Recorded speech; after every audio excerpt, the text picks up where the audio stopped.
السلام عليكم ورحمة الله وبركاته. ازيكم يا حبايبي؟ عاملين ايه؟ يا رب تكونوا بخير. معانا النهاردة ايس كريم اقتصادي من غير كريمة لباني ومن غير قشطة. معانا ايس كريم فراولة، معانا ايس كريم ليمون، ومعايا ايس كريم تشيز كيك، ومعايا ايس كريم شوكولاتة، ومعايا ايس كريم بالفانيليا، ومعايا ايس كريم بالمانجا. بصوا ما شاء الله هيعجبكم قوي قوي وتحفة جدا، وما شاء الله اقتصادي قوي قوي. ومن كيلو حليب هتعملوا ما شاء الله كمية محترمة جدا. يلا بينا حبايب قلبي نسمي ونصلي على الرسول وندخل على وصفتنا النهاردة.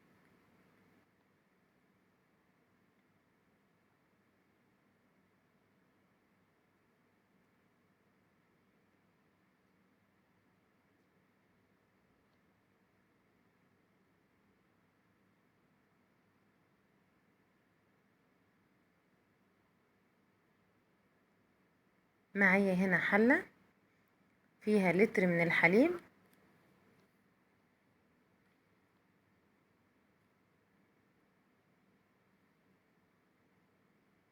ومعايا 3 معالق كبار من النشا،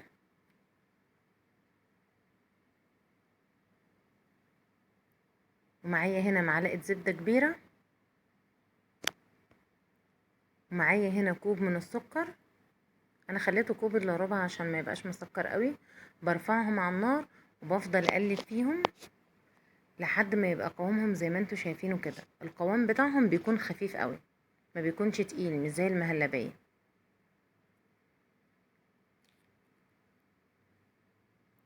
ابدأ بعد كده ارفعها من على النار واسيبها تبرد في التلاجة خالص لحد ما تسقع. بعد كده بقى هعمل معاكم هنا الكراميل. بجيب كوباية من السكر بحطها لحد ما السكر يتكرمل معايا كده.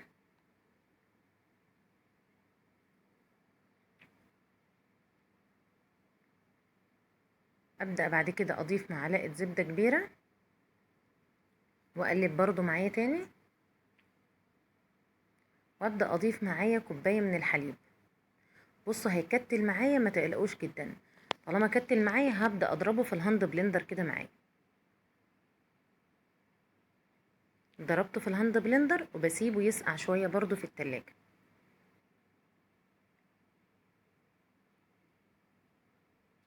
بصوا بعد ما ضربت القوام بتاعه عامل ازاي. ده الكراميل بتاعي بقى، احطه واسيبه بقى في التلاجة. ببدأ بعد كده بقى اجيب الخليط معايا اللي كان في التلاجة بتاع المهلبية اللي انا عاملاه، وببدأ اضيف عليه كوباية من الحليب المحلى المكثف. هقول لكم على مقاديره دلوقتي. وبضيف معاه كوبايتين من الكريم شانتيه، وبضيف معاه كوباية من الحليب، حليب ساقع عادي. بضيف معايا كوبايتين من الكريم شانتيه. انا ضفت كوباية وفي كوباية تانية ضفتها وانا بعجن.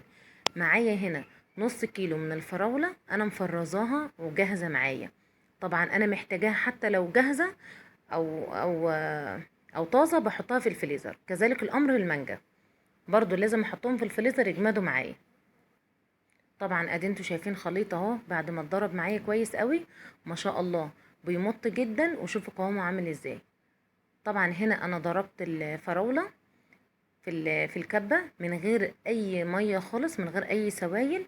هنا بضيف عليها خدت الكمية اللي انا محتاجاها من الخليط الثابت معايا، هو الاساس معايا. حطيت عليه الفراولة اللي هي مضروبة في الكبة، بضيف عليها نقطتين من لون الطعام الصحي الجل، وبضيف عليها معلقة من العسل او معلقة من عسل الجلوكوز. هنا ضفت عليها معلقة من العسل عشان طبعا الفواكه بتاعتي ما تبقاش دلع. شوية المانجا اللي انا شلتهم المعلقتين بعد ما تضرب حطيتها على الوش كده عشان اميزها ان دي بتاعة المانجا، وكمان تدي معايا شكل كويس قوي. نفس الحركة اللي انا عملتها هعملها برضو في المانجا. بضيف الكريمة بتاعتي اللي هي الثابتة، وبضيف معايا نقطتين من اللون الاصفر بيعزز معايا اللون كويس قوي، وبضيف معايا معلقة من عسل النحل او معلقة من عسل الجلوكوز. وطبعا المانجا بتاعتي اللي هي الاساس معايا، وبرضو شايلة منها معلقة بحطها برضو على الوش كده زي ما انتوا شايفين. او بتحطوا عليها صوص مانجا برضو. هوريكم برضو انا حطيت عليها صوص مانجا. برضو باخد شوية معايا من الخليط وبضيف عليها شوية من الكراميل معايا. وبقلبها كويس قوي. بيبقى معايا الخليط شكله ماربل كده او رخامي. بصوا بقى ماربل معايا او رخامي في لونه كده. ابدا اجيب شويه من البسكوت اللي انا جرشته كده معايا بحطيته. وانا عامله معايا مربى الفراوله، حطيت معلقه كبيره معايا. ده بيديني بقى طعم تشيز كيك، بيبقى تحفه جدا جدا. ده بصراحه من افضل الحاجات عندي. وبعد كده بقى بجيب صوص الفراولة معايا وبشكلها وبحط معايا واحدة من البسكوت زي ما انتوا شايفين بيدي الشكل ده معايا كده. هنيجي بقى على النوع الرابع. معايا هنا بقى هعمل بالشوكولاتة. جبت معايا معلقة من الكاكاو، انا الكاكاو كان عندي غامق، حطيت معلقة كفاية، تقدروا تحطوا معلقتين. ومعايا صوص شوكولاتة انا مجهزاه طبعا، حطيت برضو معلقة من صوص الشوكولاتة، او لو عندكم نوتيلا تقدروا تحطوا معلقة او معلقتين. ونزلت بالخليط ده زي ما انتوا شايفين في العلبة كده، وبجيب صوص الشوكولاتة وبشكلها من فوق كده بالشكل ده. وعندي هنا شوكولات شيبس برضو بزين بيه على الوش كده. اجي بقى برضو خدت معايا شوية من الخليط ده، هعمله بالفانيليا، ضفت عليه نقطتين من الفانيليا وقلبتها، ده كده بالفانيليا مفيهوش اي حاجة خالص. شوية برضو من الخليط الثابت اللي معايا، وبجيب معايا نص كوباية من عصير الليمون، وبجيب معايا معلقة من القصنص ليمون اللي هو بتاع فيتراك، وبضيف معايا نقطتين من اللون الاخضر على نقطتين من اللون الاصفر عشان يدي معايا الشكل ده، عشان تشوفوا زي الجاهز بالظبط. طبعا انا حسيته تقيل شويه، كان عندي برضو شويه من الكريم شانتيه جاهز ضفتهم عليه عشان افتح اللون سنه.